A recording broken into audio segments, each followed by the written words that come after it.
Soomaaliya waxay leedahay badda Afrika ugu weyn, ugu xeebta dheer, uguna ballaaran. Isla markaasna badda Indian Ocean la yiraahdo oo aan degannahay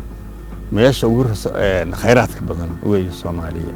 noocyada kalluunka ee dalka laga helo waxaa lagu qiyaasaa 600 oo nooc. 400 oo ka mid ah ama 3 meelood laba waa commercial ama waa ganacsi, waa wax iibsamayo waay. dadka ku hawlan waa yar yihiin. hadda marka la isku dardaro dadka ka kalluumaysta iyo dadka ka ganacsada iyo 10,000 baa lagu qiyaasaa. waxay ahayd laga soo saari karaa baan ku qiyaasnaa sanadkii iyadoo aan kalluunka tarantiisa waxba loo dhibinin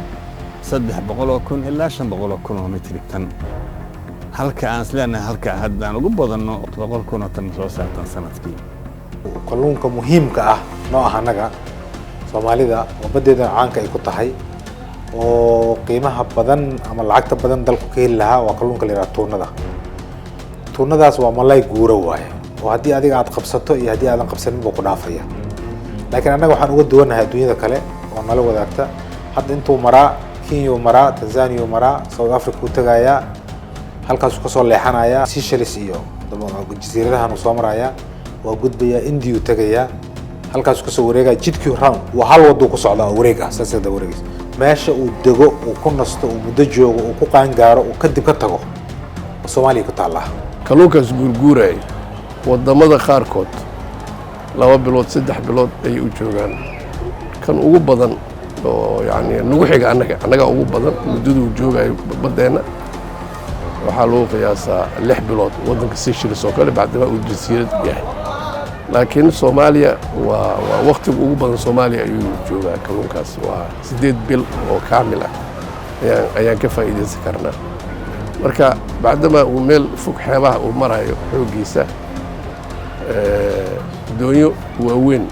oo dheereeya ayaa loo baahan yahay in loo helo. wadankeena waa iska technology ma jiro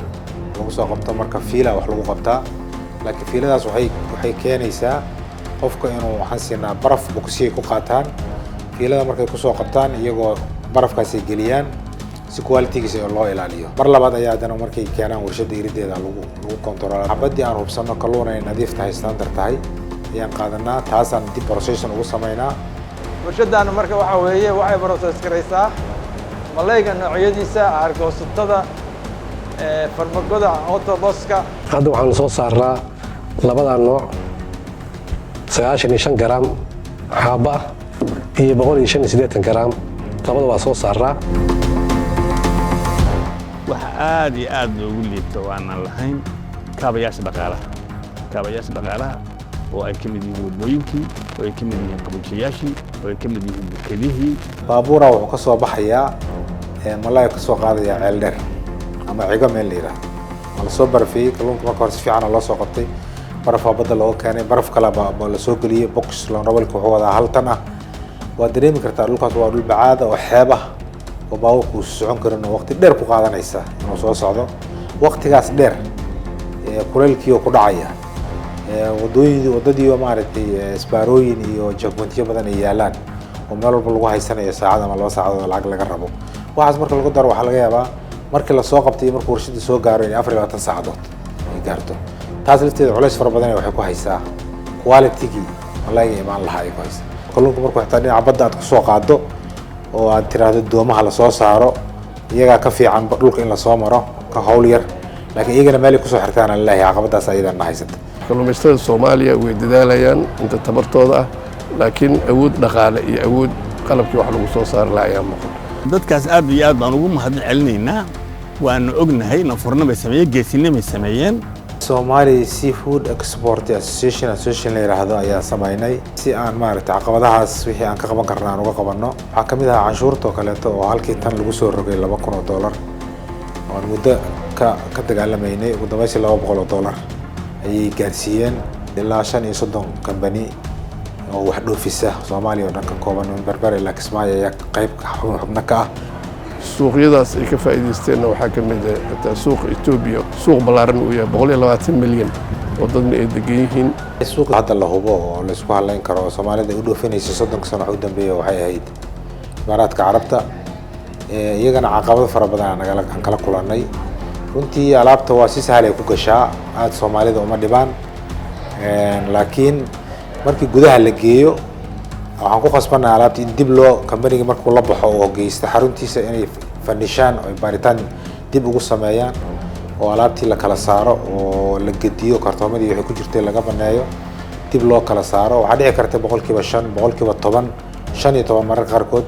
in gooni loo soco la yiraahdo xogaa quality-ga loo baahnaa ama gaarsiino la daadiyo ama la gubo inta soo hartay markaad dareemi kartaa marka 15% ama 10 laga daadiyo wixii aad heli lahayd halkaas ay ku lumayaan badeecadeena Soomaaliya hadii aanu nahay maarkadeena oo maaragtay markii la geeyo suuqyada maaragtay waa laga tirtiraayo dadka aan ka gadanaa maarkooyin kale u sameeysta oo dalal kale u iib geysta markii iyaga loo geeyo oo alaabta ay rogaan ay dib u process gareeyaan kartoomo cusub lagu shubayaa alaabtaas inay Imaaraadka ka soo baxday oo Imaaraadku uu leeyahay asalkeeda oo Imaaraadku dhoofsanay ka dhigayaan wallahi alxamdu hadda xogaa rajaa jirta standardkina waa soo hagaagaya meeshii xaruntii hadda waxaan ka dhignay wax la yiraahdo hazab standard oo international ah oo wixii lagu process gareeyo oo Imaaraadka adduunyada aqbalayso quality ahaanteeda waxaa kaloo hadda idan negotiation lagula jiraa waddan ka mid ah waddamada galbeedka Afrika oo soo dalbaday in kalluunka Soomaaliya mataqaana ay qaataan meel fiican oo maraa waxaan rajeynayaa tijaabada ugu horeysa November bilowgeeda usbuuc ugu horeeya usbuuc labaad in la gaarsiiyo shipment ugu horeeyo ka koobnaan doona 25 tan oo container 40 feet ah marka taasna waxa waaye guul weyn oo soo hoyay sektorka ganacsatada Soomaaliyeed badda Soomaaliya iyo xeebaheeda iyo kulli tijaabin baad gelin karaan baddaasi waxaa maanta ay hanti u tahay oo daldasha maraakiib shisheeya ka noolaada khayraadkii meesha ku jira maxaa khayraadkaas looga faa'iideysan lahaa dad kale u daldalanayaan annagana aan uga baahannahay maxaa ganacsatadeena ilaahay u tusi laayahay khayraadkan ilaahay siiyey oo meesha yaalla inaanu leenahay badda Indian Ocean ugu khayraadka badan dadka inuu soo dad tira badan ahayn xoolo badan aan leenahay beero dhulka ugu beer fiican yahay haddana inaan dadku ugu fikirsan noqono waa iska nasiib daro waxaan u maleynayaa loo aaneynaya dhowr shay oo iskaashaday oo ugu horeysa aqoon la'aan aqoon baan jirin yani waxaa hubaal ah dadkan daaraha kan dhistay hadday og yihiin waxay u dhisteen horta waxay tahay inay faa'iido ka helaan hadday og yihiin in ay halkaas faa'iido ka helayaan way geli lahaayeen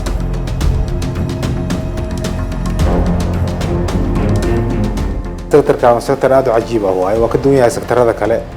waxaa laga yaabaa inay kala naxaan oo hadii la yiraahdo qofa soo galay xogaa culays ay ku noqoto laakiin annaga runtii waa ku farxanaa waliba aad waxaan jeclaan lahayn inay dadka ganacsatada waaweyn iyo shirkadaha waaweyn xoolaha haysta ay ku soo biiraan badda sababtoo ah haddii Soomaaliya dhan isugu tagno waxaan aaminsanahay inaan dhibic ka qaadi karin badda iyadu waa qani haddii aan isla helno aqoontii iyo qalabkii iyo suuqii iyo maamul fiican waqti aan gaaban baan kaga bixi karnaa faqriga iyo dhibaatada iyo tuugsiga waliba waxaan tala ka siinaynaa experience-ga aan uga faa'iideynayna dadka raba inay ka badda galaan talooyin fara badan oo wax ku ool ah ayaan u haynaa insha Allah taala